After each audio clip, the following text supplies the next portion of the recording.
Greetings and welcome to the second class in this fourth semester of the Emerald Choral Academy. I am Gary Cannon, the Artistic Director of the Emerald Ensemble, a professional choir based in Seattle. The Emerald Choral Academy is a series of interactive webinars during which our area's leading professional choristers reveal their personal tricks of the trade to community singers.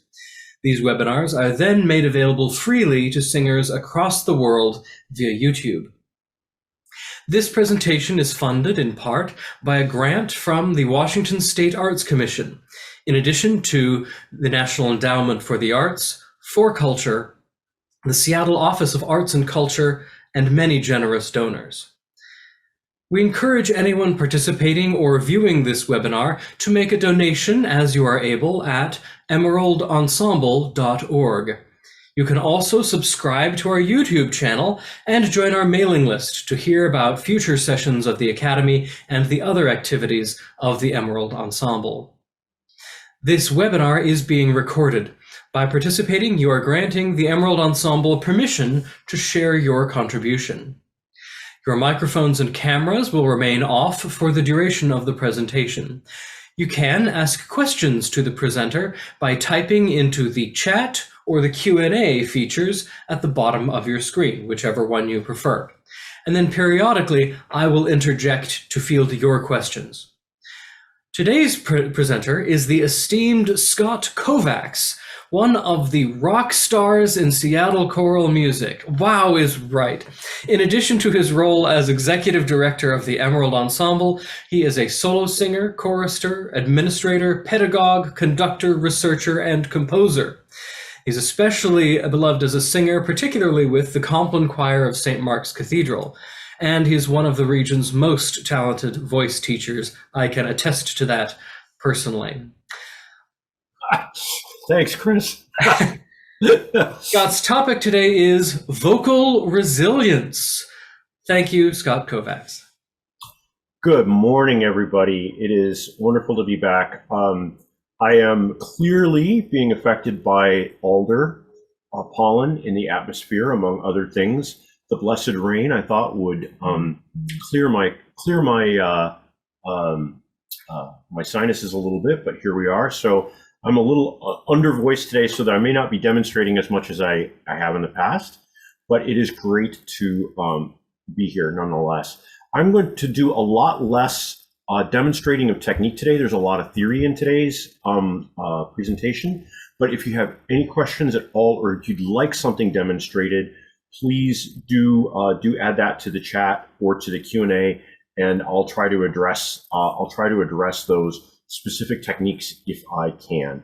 And with that, I am going to, I think, if I can remember how to do this, start the slideshow. And if I hit from the beginning, all right, and then I go, hang on a second here. I've already managed to screw it up. Let's do a share screen on that. Seems like I have this open twice, but we'll make it work. I am seeing your shared screen presently. Okay. All right. Is it working now? Can you see it now? I'm seeing it from your perspective, though. I think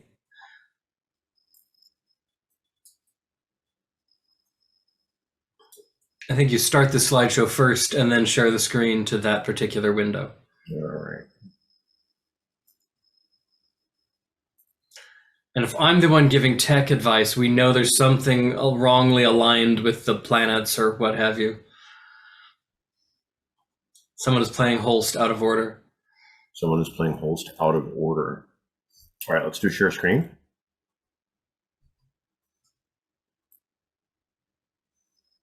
And if I hit,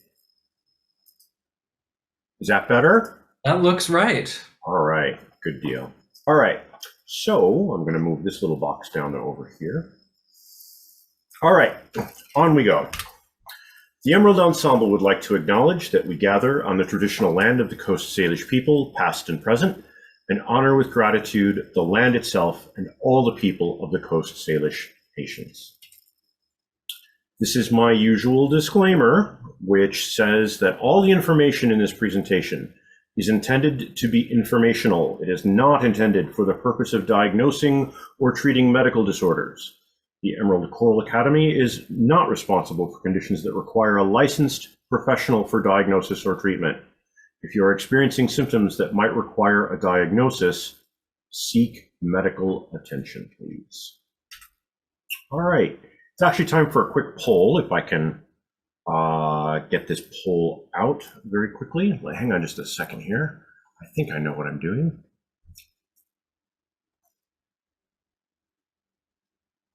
I said I think. This is what happens when you don't rehearse, folks. All righty, we'll go to here.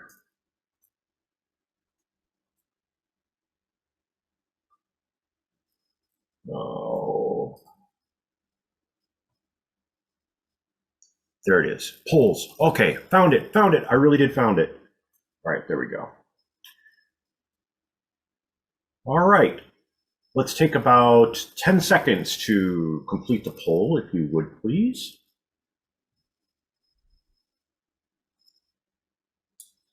I am very sad that the host and panelists cannot vote. I don't actually get to vote on this, and I would like to say to Zoom officially that I protest. That is all. Okay, we're almost all there. 75% have participated. Oh, this is great. Oh, good. Okay. All right. Good to know. There's a reason I ask these questions. All right, 100% of, okay, so I hope you can all see the results. Can you all see the results? I cannot. Now I do. There we go. Okay, now you can see the results. So there are a handful of you that have not taken voice lessons previously, and none of you are currently studying with a voice professional. This is great information. Thank you all so much for taking the time to complete that poll. All right, moving on back to where we should be, which is here. A few definitions for us to share this morning so that we have a sense of some of the bigger picture words that go into what we're talking about. I might use the word habilitation, which is not the same as rehabilitation, which you'll see in a moment. Habilitation is to earn, develop, improve, and keep skills needed for a task. So this is the kind of thing that you undergo with a voice professional, not the kind of thing that you undergo with in therapeutic work with an occupational therapist, with a speech language pathologist, with any other kind of professional that is specifically helping you regain skills. The word pedagogy is another sort of buzzword that we have to consider here. The method or practice of teaching something, such as how to sing more efficiently. You'll notice I use the word efficiently rather than to sing well or to sing or what good singing is. As much as possible, I try to remove judgment and replace with evaluation or words that describe a characteristic other than an adjective that requires judgment. So practicing or singing something efficiently. And in terms of pedagogy, it also generally means something that we teach, and it's a sequence of the sequential order of how we teach something. Rehabilitation is regaining skills, abilities, and knowledge, often after injury or other trauma. And many of us have had to take advantage or have had the ability to take advantage of a rehabilitation professional in some way, shape, or form. Generally, this is not your voice teacher, although there are some voice teachers who are also speech language pathologists or who are otherwise qualified to do rehabilitative work. Resilience, this is the big word of the day, is having a state of elasticity, adaptability, and recoverability. In other words, it's the skills and the ability all snap back when you've used them, or that you're able to use them over a very long period of time without deterioration or detriment. And then the final word I want to bring up is vocology, and that's the science and practice of vocal habilitation or vocal training and sometimes therapy. Vocologists are a growing group of voice scientists and voice professionals. Some of us are researchers, some of us are teachers, some of us are both. But vocology in general has a discipline that includes artistry, psychology, neurology, acoustics, vocal production, repertoire. There's a whole set of characteristics, a whole set of disciplines that we adopt as vocologists in order to be able to engage the work of habilitating our singers' voices. So, achieving vocal resilience. Establishing, keeping habits, not techniques, well, sometimes techniques, habits that sustain efficient vocal production over a long period of time. That's the most basic definition. This requires frequent monitoring and evaluation to determine what new skills and strategies are needed to avoid coping mechanisms, and this is quite the run-on sentence, isn't it?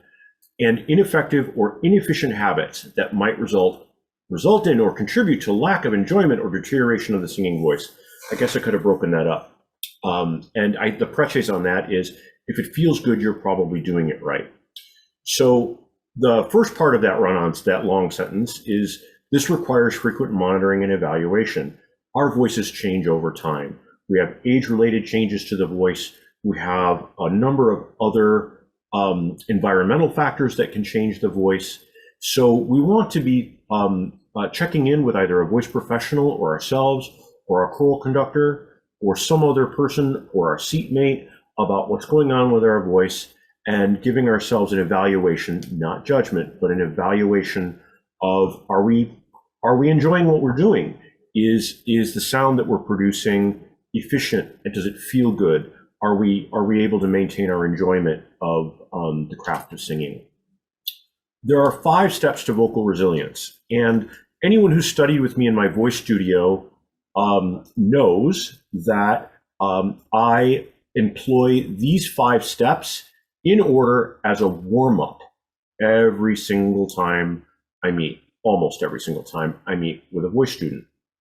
You'll notice that I put vocal in parentheses at the top. So these are the 5 steps to resilience that I would use with a student if I was working with them one-on-one. We'll talk about the choral rehearsal in just a moment, but the 5 steps I feel like all good lists should be able to fit on your hand are body, breath, phonation, intonation, and registration. We'll cover what those are more in depth in just a minute. If any of you have ever met, worked with, or attended workshops by Kari Reagan, Kari handles this a little bit differently. She calls these particular areas respiration, phonation, registration, and then she changes it up to articulation and resonance. So she takes a slightly different approach than I do pedagogically, but body, breath, phonation, intonation, and registration. And that's the arc of a warm-up. I will now move to the choral warm-up. And in the choral warm-up, registration and intonation are switched. So we would work on, so for example, in the vocal warm-up, we're starting with making sure that the skeleton is aligned, making sure that we are present with the voice and with the breath, and then moving into the breath and making sure that we can produce an air column that is sufficient for healthy phonation. And then we begin phonation, which is when the vocal folds are adducted and we're producing vibration with the vocal folds. And then making sure that that phonation is healthy and that we're able to produce a sound that is that matches our breath support and our body alignment. Then we move on into intonation, which is, are the ears connected to what's going, the ears and the body connected to what's coming out of the mouth in terms of the sound itself? Do we like how it feels, you know? And then registration, which is relative to the highness and lowness of the voice, right? So we talk about the head voice, the chest voice, the mixed voice. Registration can be the trickiest thing to do, and it requires that the body, the breath, that our phonation and our intonation are all in balance with each other so that we have the best possible opportunity to work through what are sometimes called breaks. We'll talk about why I don't like that term and why vocologists and voice teachers don't use that term very often. But in the choral warm-up, I would switch registration and intonation, because registration needs to be worked on individually with high voices and low voices, or high male voices, high low voices. I realize I'm using gendered terms. There are other considerations when we're working with trans voices that require specific attention and care. In the intonation side, we're going to be not necessarily working on individual intonation. We're going to be working on ensemble intonation, and that's better done after you've worked on registration and gotten the voice lined up from top to bottom. So those intonation exercises could be 4-part, they could be 1-part, but you're doing ensemble work rather than focusing on individual sections. So it's best to do that at the end of the warm-ups. All right, now I'm going to break these down a little bit. Gary, I think we said after breath we would do questions. I see some questions are coming up, so we'll get through these first two and take a couple of questions. The entire body, so body, breath, phonation, intonation, and registration. Body, breath, phonation, intonation, and registration. So let's talk a little bit about body. The entire body is involved in singing, all of it. All of your senses, including taste and smell, all of the systems, musculoskeletal, the respiratory systems, all of your auditory systems, and all of those subsystems are involved in efficient, enjoyable singing. Notice I didn't use good singing. I used efficient, enjoyable singing. When I use the word efficient, I mean that we're using the instrument, our body, in the best possible way to create a sound that we can enjoy and that has aesthetic appeal to it, either alone or in ensemble. So those systems that we think about are those subsystems are the musculoskeletal system. Body alignment, whether you're standing or sitting. I just want to point out that if you are seated in a rehearsal, use the back of the chair. If you are seated in a rehearsal and you are on the first 6 inches of the chair, you are locking the core of your body. You are using your core muscles to hold up your back. And that means that you cannot fully engage or engage as much as possible the breathing mechanisms of the muscular breathing mechanisms of the lower body. So do use the back of your chair in rehearsal. It's a gift to ensuring that you can use these muscles for breathing rather than stabilizing your core. And the same is when you're standing, making sure that the hips can swivel and move, making sure that you have one foot slightly in front of the other so that the hips are free. If the hips are not free, if the hips are locked, if the knees are locked, this part of the body is not going to be able to contribute to efficient breathing. So respiration and phonation, this is my favorite part. You already know how to breathe. I once had a student say to me, I was at the seminar and I was told that I don't know how to breathe. Well, you're not dead, so you know how to breathe. Everyone knows how to breathe. The idea of breathing more efficiently is important, and knowing how to engage or not engage your body in a way that supports good singing without creating tension, because tension is the enemy of efficient singing. I'll say it again. Tension is the enemy of efficient singing. And then we want to talk about sensation and perception. How does what we feel inform what we do? And I don't just mean, do we feel happy or sad? Those emotions are an important part of sensation and perception. What we bring into a rehearsal, what we bring into a performance from our own lives, what we interpret in the music. Are we getting goosebumps? Happens all the time in rehearsal, right? Are we feeling, are we sensing that it's out of tune? Are we getting vibrations back from our neighbors in rehearsal? Are we getting an acoustic effect back from the other side of the room that's not in tune with what we're doing here? I know that some of the places I sing occasionally have an echo that comes back perceptibly flat or perceptibly sharp. And I say perceptibly because the sound may or may not actually be flat or sharp. It's just that I'm perceiving that sound as being out of tune with what we're doing. And so that requires evaluation. And then innervation and cognition. So the way we practice using our neurology, our nervous system, and our brain to rehearse how we're going to use those muscles is very important. It's the old adage of not rehearsing mistakes. And the other adage that goes with that, neurons that fire together wire together. So we want to make sure that the subsystems of the nervous system, including the vagus nerve, our cervical nerves, the nerves that feed and support the activity of the larynx, facial nerves, that all of those things are in concert with each other, and that we're sensing that they're all working together in concert.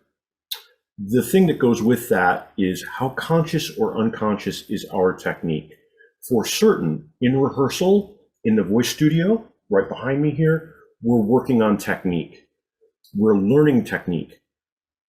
We repeat those exercises, those vocalises, those sections of the music, so that they become unconscious, so that we can leave technique behind and bring artistry forward. So at some point we have to leave technique in rehearsal, or sometimes we leave it out of rehearsal and we move toward artistry, we move toward interpretation. And that's where cognition becomes important as well, in that we can really only focus on one thing at a time while we're singing. And at a point, we have to really consider communicating the text, because we're singers. That's what we do. All right, Gary, this is the end of body. I think we can take a couple of quick questions, and then we can go back. I don't see any questions as yet, unless they're sending something to you directly. Nope, I haven't seen anything yet. Okay, so these are just some chat. This is you, actually. There are chat things, but you don't need to worry about that. Okay, all right, great. All right, then I will attempt to hit this share screen button again and see what happens. All right, how'd I do? Are we back to, all right, we're good. Looks good. Chi sa respirare, se cantare. Who knows how to breathe knows how to sing. So this is an Italian expression of the bel canto era, prior to the bel canto era actually. If you can breathe, you can probably sing, assuming that the anatomy supports phonation. So out of the bel canto era is this idea of oppaggio. Oh, look what I didn't italicize. I caught my first typo. Oppaggio, which means to lean or to support or be supported by. And this is a 17th, 18th, out of the bel canto era of voice pedagogy. And it used to mean that everything down here was tight, and that you were holding the air column solid so that you could create this pointed stream of air. And this term has evolved. So if someone in modern pedagogy is talking to you about oppaggio, what we're really wanting is to lean into the tone and to have the body, breath, and registration all in balance with each other, and resonance all in balance with each other. So again, even in the breathing, in terms of modern pedagogy, and I do mean within the last 20 to 30 years of pedagogical thinking, we want to eliminate tension in the breathing mechanism for choral singers in particular. It can be different when you're belting. It can be different when you're in some forms of classical contemporary singing or contemporary commercial singing. It can be different on an opera stage. But for us as choral singers, we want to lean into the sound with as little tension as possible in the breathing mechanism. This requires a body-centered approach to breathing. It means that the feet are generally flat on the floor, that the hips are free, that the chest is elevated, that the shoulders are resting on top of the rib cage. All too often we see respiration in choral singers, in our choral rehearsal or in our solo singers, where we're lifting the rib cage up with our shoulders. That's something we want to avoid. And I generally have my students do shoulder rolls in the warm-up, or I've seen my colleague Rebecca Gilmore does shoulder shrugs and relax, bring them up to your ears and then relax. And we want the shoulders to rest comfortably on top of the rib cage, and for the breath to come from elevating the rib cage with the intercostal muscles. And I tend to talk about the sternum coming up as we breathe. And we want to make sure that the head is centered on top of the spine, that the head is resting comfortably on top of the spine and can move freely. Alexander technique and Feldenkrais are both great examples of body-centered breathing practice. Our colleague Adam Burdick is a great example of someone who incorporates Alexander technique into the choral rehearsal. I strongly advise, there's a great book called Alexander Technique for Musicians that introduces this concept. Great place to start. What not to do. So this is I used the Greek word apophatic. In other words, it's sometimes we define Passaggio, this idea of leaning into the tone as in terms of modern pedagogy, by what we don't do. And what we don't do is create tension in the instrument. If you're creating tension in the instrument through your practice or through your technique, it's probably something that you want to think about revisiting, as we talked about in the earlier part of the presentation, evaluating continually where our technique is at or where our experience is at. You already know how to breathe. It's ease over technique. Ease over technique.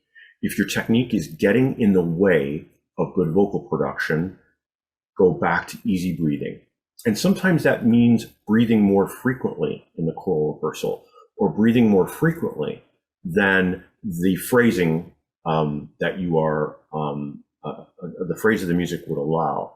It's okay. You're part of the building, rebuilding or acquiring of those skills sometimes means a little bit of remediation, and it's okay to step back from those things from time to time. Ease over technique. Ease over technique.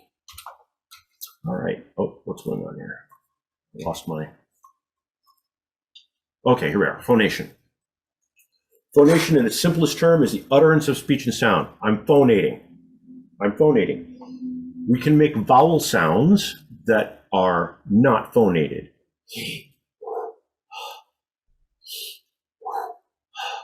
In each of these cases, the vocal folds are not adducted. They're in the abducted position. So quickly, what I can do is, I believe, let's see if I can go out to this set of diagrams.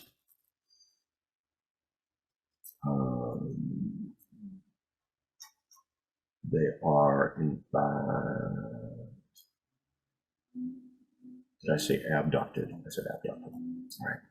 So this is a healthy set of abducted chords. This person is breathing. This person is in the act of respiration.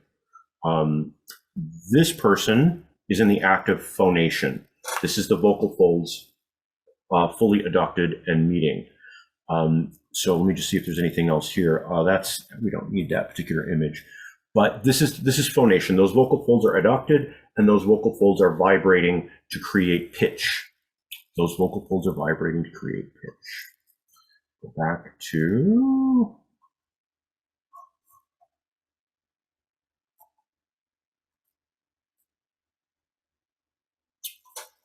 the intrinsic muscles of the larynx are engaged. We have a very complex, this is Larry the larynx, by the way. Come back to this a little bit more. We have both intrinsic and extrinsic muscles of the larynx. The extrinsic muscles are those that are outside, those that that surround and support the larynx, and then we have those that are intrinsic, those that are interior to the mechanism itself, and including the thyroretenoid, cricothyroid, and thyroretenoid, transverse thyroretenoid muscles. I'll show you a picture of that in just a second. There is a correlation between vowel and glottal constriction, vowel choice. So if you take two fingers and put them on just above where your hyoid bone is, if you're just above your larynx, and you make the sound ooh, ooh, ooh, ooh, the vocal tract is in a fairly narrow posture. If you make a slightly brighter vowel, a, you'll notice that you have a slightly wider posture of the position of the vocal tract. And then if you make a very open vowel, you'll notice that it's in a fairly open position. So vowel choice does have an effect on the configuration of the vocal mechanism below the tongue, below the articulator, below the resonators. So there's a very, when we talk about resonance, when we talk about vowel choice, it's very important that to know that vowel choice that you're making in your mouth does affect what happens down here. It's not just all intraoral. Some of it is laryngeal. There is a laryngeal effect on that comes from vowel choice. It's very important. When we talk about glottal pressure, I like to use the garden hose model. So we think about a garden hose, and you've got your thumbs, like when you're washing your car, you want to rinse your car off, right? You want to rinse your car off. So you don't have one of those little nozzles, but you use your thumb. So you have a few different variables. You have the width of the hose, right? The width of the hose, the diameter of the hose. You have the pressure of the water, or the amount of water that's coming out, right? The volume of the water, that's the volume of air that you're producing through the respiration process. And then you have the pressure on the end of the hose. And that's created with the glottal mechanism. So we can create high glottal pressure, so high that it's hard to phonate, or we can create very low glottal pressure, so low that we actually get a large amount of air escaping with the tone at the same time. So glottal pressure is a really important variable in vocal resilience, because if we're using glottal pressure to retain air, if we feel like we're not getting enough breath and we're using glottal pressure to retain air, or if we have not enough glottal pressure and the air is escaping too fast, the voice can fatigue quickly, and there can be damage over time to having an unsustained, to having poor glottal positioning during registration events. The voice can fatigue. You can develop some pretty hard to overcome coping habits that way. So we want to reduce tension as much as possible in the neck, glottis, and tongue. We often talk about tongue root tension, and there are a few different ways that manifests. You know, our colleague Ryan Beatty, who teaches a class on, does a part of our vocal anatomy class, taught us the last time about you can sort of massage your larynx. You can actually move it back and forth. And I think that's a really important thing to know. You can also palpitate gently the digastric muscles and the tissues underneath the chin to help loosen, bring attention to and loosen some of the muscle tissue. And then there's the actual, the lingual system, the sublingual muscle, the lingual muscle, that does have attachments to the larynx itself, to the laryngeal system itself. So a great way to reset is to cool off that vagal nerve in the back of the throat with an U-shaped breath or a straw-shaped breath in. Vagus nerve, excuse me, is to cool off that vagus nerve with it's a great way to reset the nerve and to lower the position of the larynx to return it to its natural resting position. So checking for that tongue root tension while you're singing. If you notice that your larynx is getting higher and higher and higher, do some head and neck rolls, do some palpitating, and take some cool breaths. And you want to feel that cool spot in the back of the mouth. If you have, if the larynx tightens over a long period of time while you're singing, and it stays in that position, you will have registration difficulty, you will have difficulty controlling glottal pressure, all of those things. So we just want to make sure that the glottis, or that the larynx rather, is staying in a relaxed position while we sing. These muscles, these tiny muscles, this is a giant model, but these small muscles are affected by lactic acid and use the same way any of our other muscles are. If we have a big day at the gym and we hit the treadmill for 35 or 40 or 45 minutes and you're feeling that burn in your calves, that same kind of activity happens in the vocal, in the muscle subsystems of the larynx, the muscle subsystems. So they're getting tense too. They're taking on lactic acid. Those fibers, those fast twitch fibers and those fibers of the muscles are getting tighter and tighter and tighter and tighter. And we have to practice stretching those muscles as much as when we do our calf stretches after a long workout. So keep that in mind. All righty, back to intonation. So quickly, intonation is not necessarily sharpness or flatness. Intonation has more to do with resonance and vowel placement. If we're experiencing sharpness or flatness, consider the breath first. Is there too much sound for the air provided? Are we shouting without the necessary amount of breath to give that dynamic, that forte, a good sensation? Is there not enough air for the dynamic? One of the, it's something that I lean that is not always true, but is often true. If it's sharp, there's probably not enough breath underneath it. If it's flat, you're probably over singing it without enough, you're over singing the pitch. In other words, there's not enough breath coming through. There are other variables, glottal pressure, all of those other things, and it's pitch dependent as well.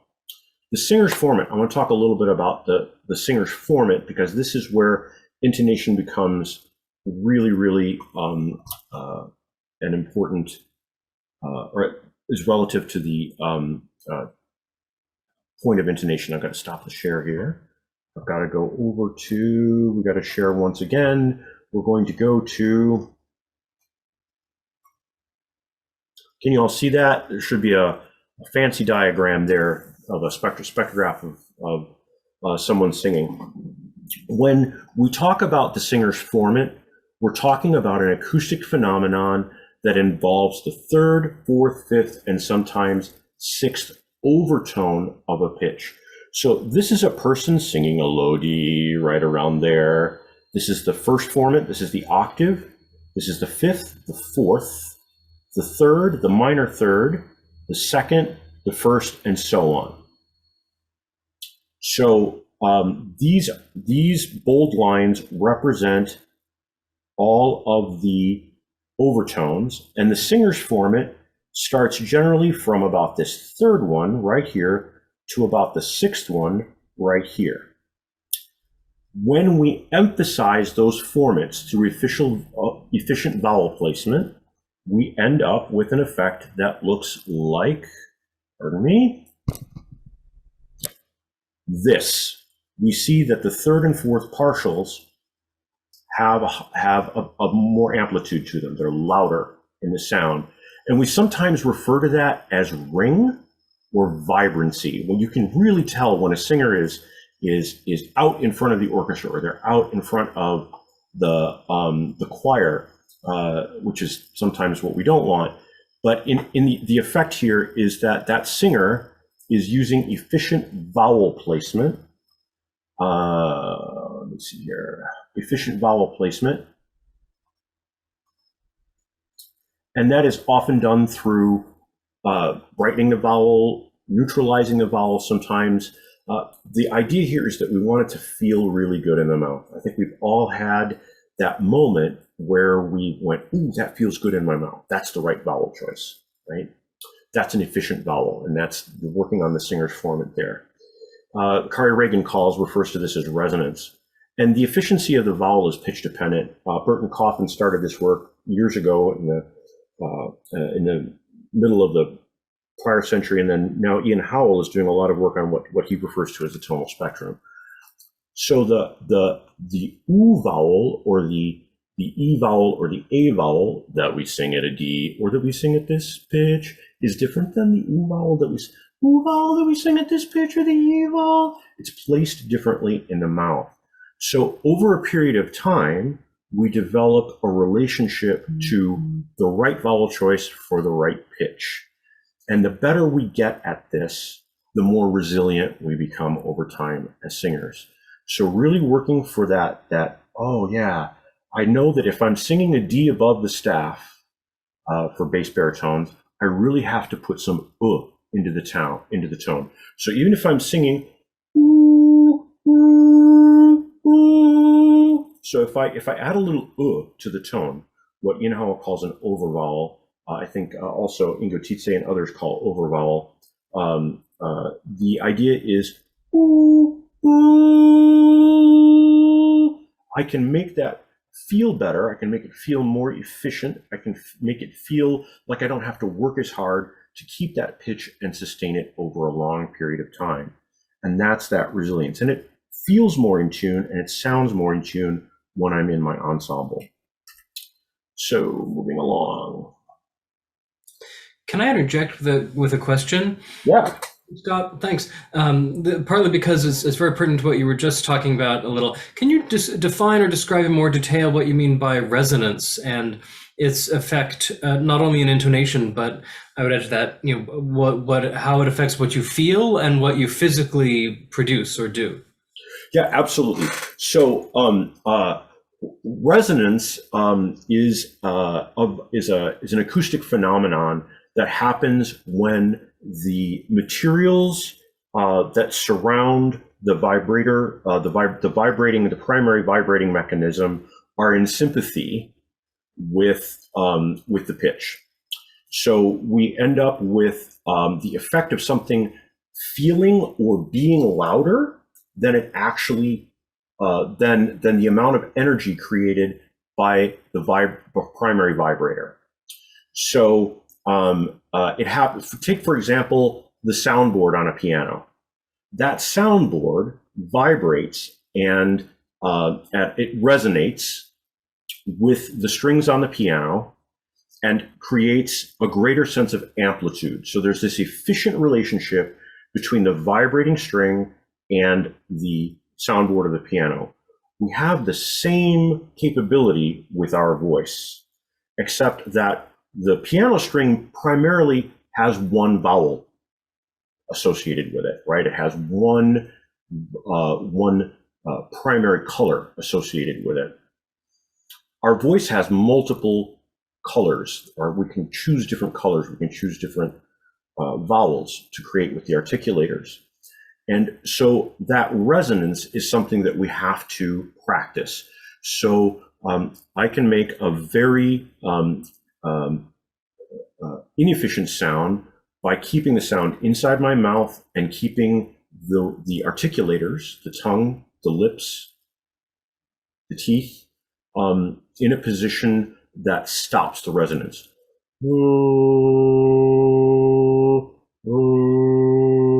That's not a particularly resonant sound. Is much more resonant than it has more vibrancy. I've also added a little vibrato. I can do that without vibrato though.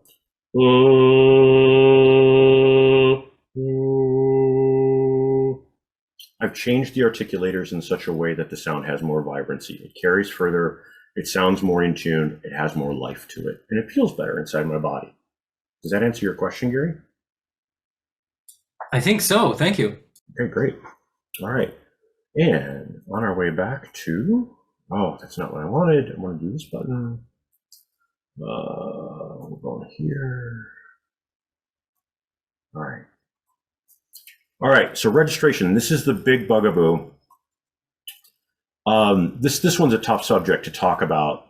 Registration is a metaphor. It's just a metaphor that refers to variations in sound and physical sensation that change in responses to functional adjustments in the vocal mechanism.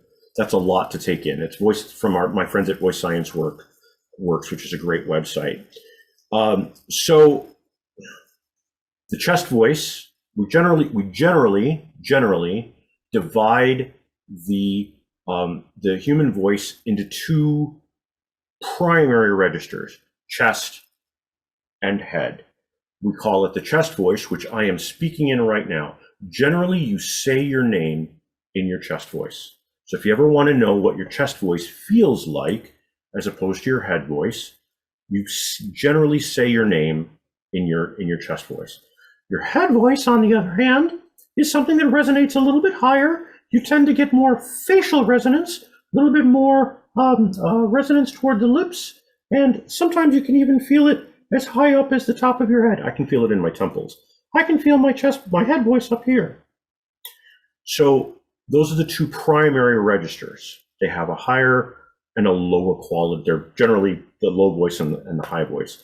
And then there's this whole center part where those two things can overlap. That is generally called voix mixte, or the mixed voice. In men, in testosterone influenced, in individuals with a testosterone influenced puberty, there is often a falsetto, which is sometimes different than the head voice. So there are a whole host of pedagogical and voice science discrepancies about terminology. You may hear these referred to as mode 1, mode 2, laryngeal position 1, laryngeal position 2, and the even more controversial mode 0 or laryngeal position 0. So generally when we're talking about mode 0, we're talking about baritone, which is like way down here, that sort of growly sound. Mode 1 is generally the chest voice. Mode 2 is generally the head voice. And when we talk about L, we're talking about the position of the larynx, which remains in a low position for L1, and tends to be a little bit higher and tilted forward in L2. And the reason that tilt is important is because when we're making a transition from our chest voice to our head voice, that the larynx is going up and it's tilting forward, and we are changing which muscle systems are predominant in the mixed section of the voice. So we talk about the cricothyroid and thyroretenoid muscle dominant sound, and I'm going to show you a quick diagram of that, I certainly hope. Let's see if I can get to that one.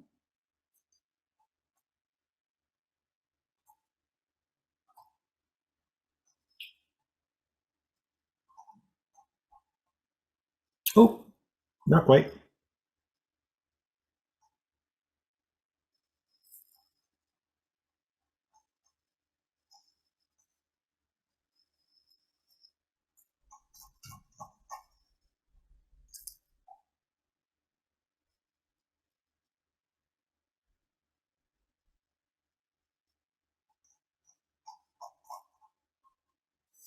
So looking right over here at this diagram, we have a set of muscle, the vocalis muscle right here. This is the actual vocal fold right here.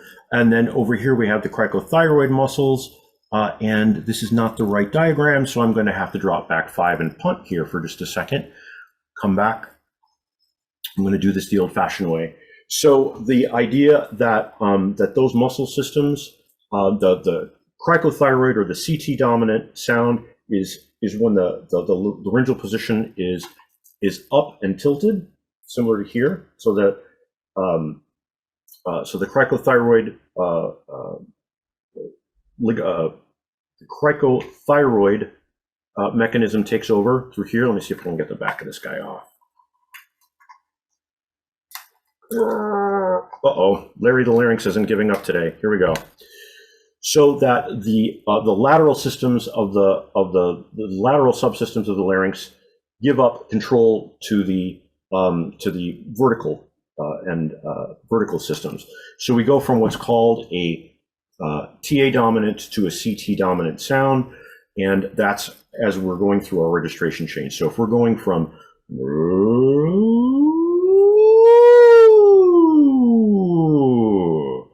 my larynx has gone up, and I've switched from a square and horizontal position to a tilted position with the larynx. That was an example of what's called a dynamic registration change. We also have what we call a static registration change, which in this case is we used to call that a break, and we try to use a slightly more gentle term, and we call it a registration change. And that entire area is referred to generally where we go to that new registration is generally called a registration event. We don't call it a break anymore. We call it a registration event. And I'm going to move to the next slide because I think that's where that information is. The passaggio, another term that we use, place of transition between voice registers. I just demonstrated a dynamic versus static registration event. Efficient registration relies on pitch, vowel balance between breath and pressure. So something for you to practice on your own is using more air pressure or less air pressure when you're making a registration change, and using a brighter vowel or a darker vowel when you're making a registration change. So if I use a dull vowel,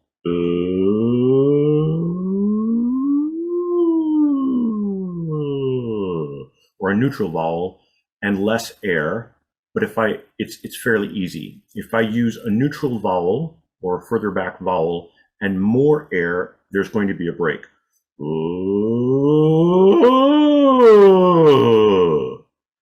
If I choose a bright vowel,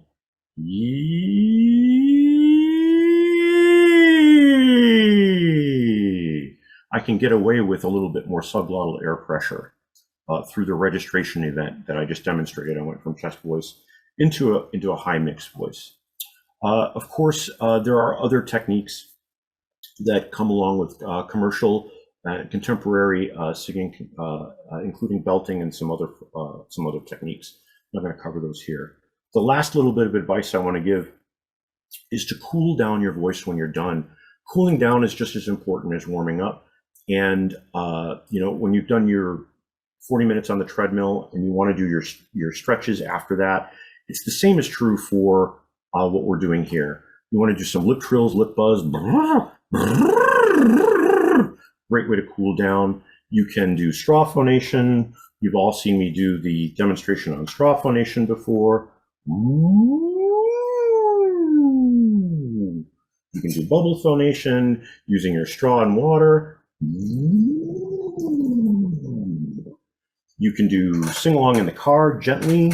You can also do sirens, woo, woo, woo, woo, sighs, ah. And you can also use fry tone as a cool down. You can use that as well. So I'm going to skip the next poll, and I'm just going to go on to a couple of practical techniques. If you're doing mask singing over the current period of time, change your mask frequently, especially when it's wet. It loses its effectiveness. Breathe more frequently while you're wearing a mask.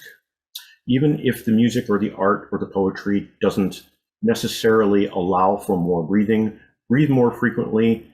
It will help you not fatigue as quickly. Masks do tend to create something called acoustic impedance. So we have a tendency to oversing because we can't hear ourselves as well through bone induction, because that mask is also dampening the effect of bone induction. So trust what you're sensing and do your best to acknowledge that you're oversinging and pull the tone back, brighten the vowels a little bit, keep the vowels forward for the most efficient vocal production, and use your body, not just your ears. If you're feeling vocal tension, If you're feeling body tension as you're singing masked, give yourself a break. Take deep breaths. Take those U-shaped breaths to help reset the body. In-person rehearsals. Some of us are going back to in-person rehearsals. Some of us haven't had to hold a folder for a long time in that left arm. The tighter these muscles get, the more inefficient the breathing gets. So switch your arm up. Make sure that you're switching your folder arm so that your chest and shoulders get a break. Move your shoulders frequently. Do a lot of posture checks. Make sure that your feet aren't right underneath your hips, that you're switching the dominant foot, that you're leading with one foot or the other. If you happen to be standing, do lots of this, and of course, hydrate. And then lastly, know what you need to warm up completely. If you are not getting everything you need from a warm up in the choral rehearsal, make sure that you're warming up before you get there. My personal practice is that I tend to warm up before I come to choir. I don't rely on my choral director to give me a vocal warm up. Generally, I rely on my choral director to give me a choral warm up. They're going to focus on what we need for that particular rehearsal. So do consider warming up before you come to rehearsal. Resilience and recovery are two different things. If you are recovering from an illness, if you've had an illness, if you've had a cold, if you've had allergies, if you've had some other change to your health, work on building volume slowly and do it through recovering the breath. I like to use the word soft limits. Don't go past your soft limits.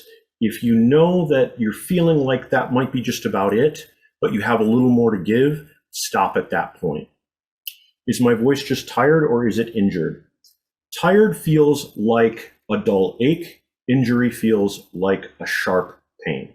So if you feel sharp pain, it's an absolute stop.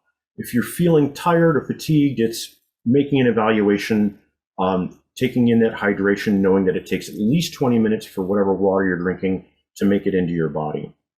If you are experiencing vocal injury, it's time to go see your ENT or your speech language pathologist. I would probably start with the ENT. And if or a laryngologist. If you are in recovery, develop body and breath first, then worry about phonation and intonation. Really, breath is the foundation of all singing, and we have to start there in all of our recovery efforts as singers.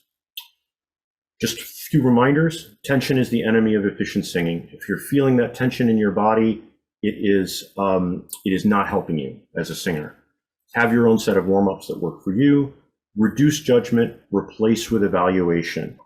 So rather than saying, oh, I sound bad, or, oh, I just, that just doesn't sound good.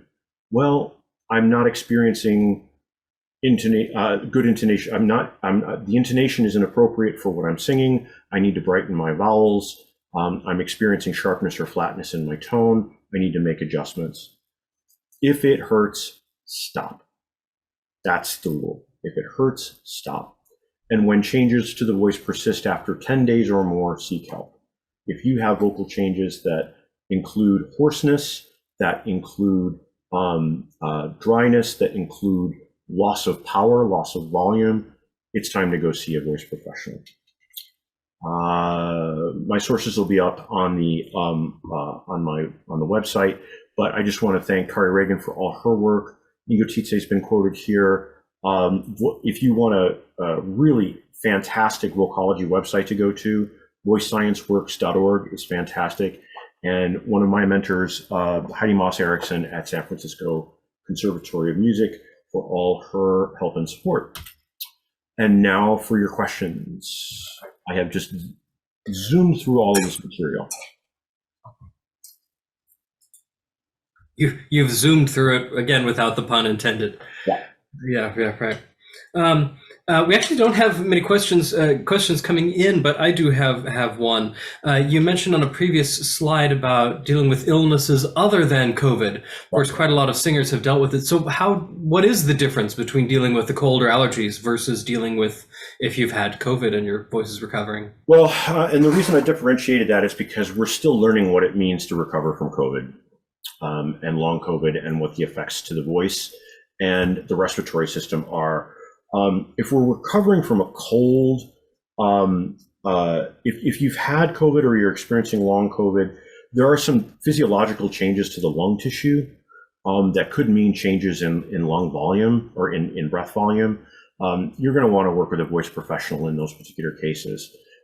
These more mild cases that we're experiencing with Omicron can probably be, to the best of my knowledge at this point, probably be treated similarly as to a cold, but there may be some lingering symptoms that need to be addressed by a voice professional.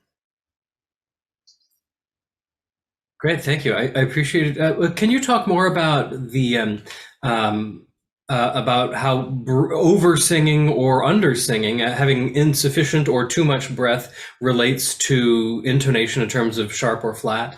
Yeah. You mentioned one example. We have some time. I wonder if there are other ways in which they relate too. Yeah. So I try not to do too much aphoristic or axiomatic thinking often, but if the tone feels shouty, that is a sense.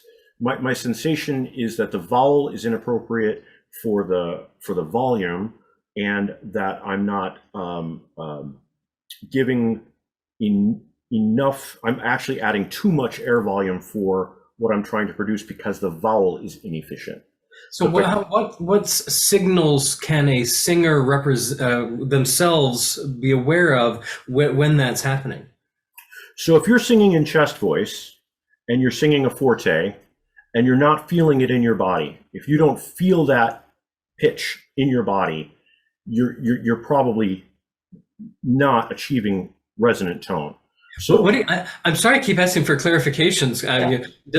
So what do you mean by feeling it in your body? We're talking about vibration or acoustic effects? Yes to both. So we can actually sense vibration in our body, and one way to do that is to actually put a hand somewhere on your body to experience that. If I can put my hand on my sternum, right, or fingers on my sternum, and I can feel myself speaking. I can feel that resonance, right? I can feel that vibration. If I make a sound that is inefficient, that is oversung, that does not use the correct vowel, I can't feel that on my sternum. If I add vibrancy, if I create vowel efficiency, that's actually a lot of head voice, but that's chest voice. I can actually feel that vibrating along my sternum. That's just there's no resonance, there's no vibrancy, there's no sympathetic vibration coming from the sinuses, from the air spaces, from the resonators of the body. It's just loud and it's inefficient. We're just using a lot of air to create a lot of volume in terms of dynamic, not in terms of size. So that balance between vowel, breath, and registration are really, really important. I can create intensity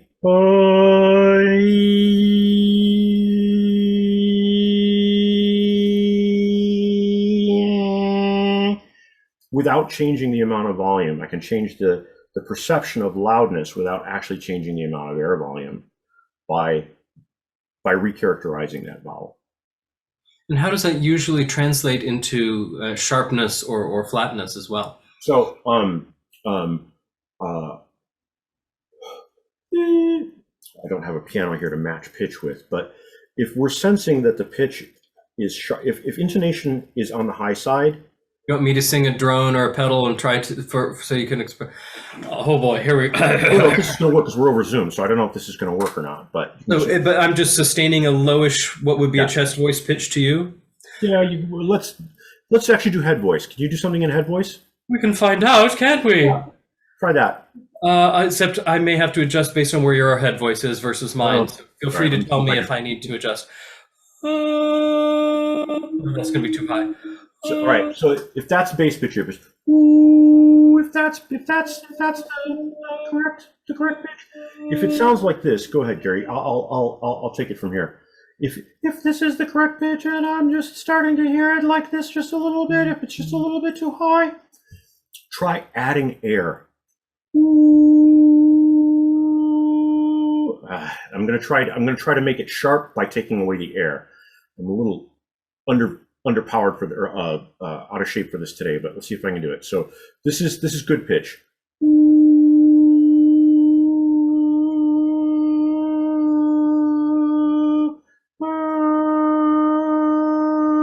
So I'm actually phonating at whatever that is, D sharp or E, but it's starting to sound sharp. It's not supported. So, and the vowel has become dull. So I'm going to add air and I'm going to brighten the vowel at the same time, because you can't just adjust one, you have to adjust both, right? So I'm going to add air and I'm going to focus the vowel.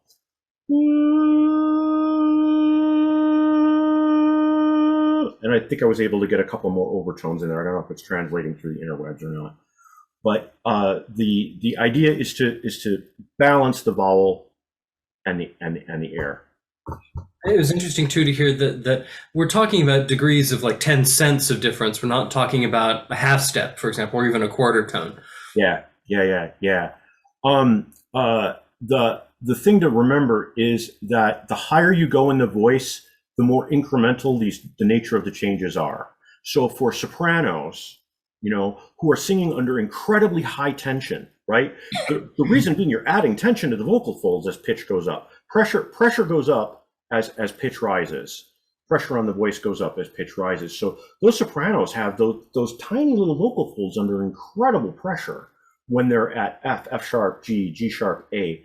And the difference between an ah or an E or an oo at F sharp, G, A, and higher and that placement is critical, because those half steps all make a big difference. They make a big difference in the Passaggio as well. So if you're in that place, if you're in a registration event or in a registration change, those half step increments are going to mean that your A vowel at C is different than your A vowel at C sharp or D sharp. Can you do a similar demonstration for going flat, going the other direction? Yeah. So I think I did one, but it's just like,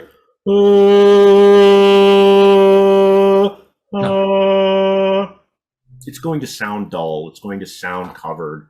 It's going to sound it's oversung. There's just a lack of control to the resonance. So in a choral situation, since most of our viewers would be community singers who are hearing the voices around them as well as their own, we're getting into some weeds here, and we have quite a few more questions that are coming in, which is great. How would you differentiate what you're hearing? How would an individual singer know that they were creating that sound rather than adjusting differently? Checking in with your body and knowing what's going on around you is important. And then so you have to have one ear, part of your oral perception is on on your own sound. You're relying on bone induction a lot for that, by the way.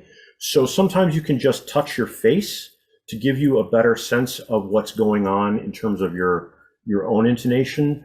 You're relying on what you're hearing on either side of you in the section, and you're relying on what's going on in the rest of the choir to inform that. So one of the things, if I'm hearing intonation problems in a section and it's one or two people, one of the things I do as a conductor is say, if you can't hear your neighbor, you're singing too loudly. And it's a quick way to help when you've got one or two people that are not perceiving that they're out of tune with their section. right? Because it means that there's more active listening going on, and there's more opportunity for those other factors to come in. Sometimes we sing louder so we can hear ourselves whether or not we're in tune. And that's good just in general. Even if the conductor doesn't tell you to do it, it's good, just a good self-test periodically. Yeah. So the rough correlation between air pressure and sharpness, more and less and low and less, how does the equation work? The rough equation is, if you're singing too loudly, that flatness is generally too loudly, uncontrolled. Too much air. Too much air. It's shouting. We're just shouting. And that sharpness needs more air. It needs more, it needs more velocity in the airflow. And so to improve this, it's just a matter of making those conscious shifts. Yeah, cool. One final question, I think, before we close up, and that is how vibrato relates to all of this. Okay, good. How do you incorporate it to a naturally straight tone, or what's its role in all of these resilience variables? Good question. Let's see if I can get to it. Stephanie, yay. Yeah, let me see if I can get to it. I think I can get to it. Can you all see that? I hope you can see that. So this is vibrancy happening in the voice. This is that singer formant right here. And the reason it's squiggly is because it's vibrato, right? That's what vibrato looks like on the spectrograph of a voice, right? So let me see if I can get to this question in a way that makes sense, because the part of the trick is we don't know everything we need to know about vibrato yet. So we're learning more about vocology is learning more, vocal pedagogy is learning more about vibrato. We think it might be an evolutionary feature that protects the voice when we are singing at high volume, we think. What we do know about it is that it is a sympathetic reaction of the voice when it is in particularly high efficient balance between tone, between vowel and that singer's formant, right? So if you're producing a healthy vibrato that doesn't involve the jaw, you're probably singing pretty healthfully, right? Vibrato adds vibrancy in a way that the acoustic point is that you're actually adding energy, you're adding amplitude, energy into the sound wave by giving it a little bit of a wiggle. The trick to vibrato is that vibrato, that oscillation, let's call it an oscillation, that oscillation can either be within the band of the pitch, or it can be above the band of the pitch, or it can be below the band of the pitch. We want vibrato to be in the middle of the band of the pitch in order for in-tuneness in ensemble singing or in general. So is it fair to say then that it also goes the other way around, that vibrato is not necessarily something one creates consciously, but it's a sympathetic oscillation that is partly, at least, a sign that the breath is being used efficiently? Yeah, it can be imitated. So if you have a singer that hasn't ever learned, they've sung straight tone their entire life and they've never learned vibrato. And I hope that every singer knows how to use how to engage their vibrato. It's a vital piece of longevity in the voice over time. That you can teach someone to imitate it until they learn what it feels like, and then get them there through exercises and efficiency. You can also use, if you want to, you can also use gestures. Sometimes if I have singers that haven't learned how to sing vibrato, I will go, all right, give me your straight tone. Ooh, ooh. And that sympathetic vibration helps them learn what that sensation feels like. Generally, it's it can be used as an artistic choice. It can be used, of course, but generally, a healthy voice has a vibrato, has the capability of singing with that oscillation. The oscillation also can be an indication of something else going on. There are other versions of that oscillation. Sometimes we call it a tremolo. That can be an indication that there are other health concerns that include anything from vocal fold atrophy to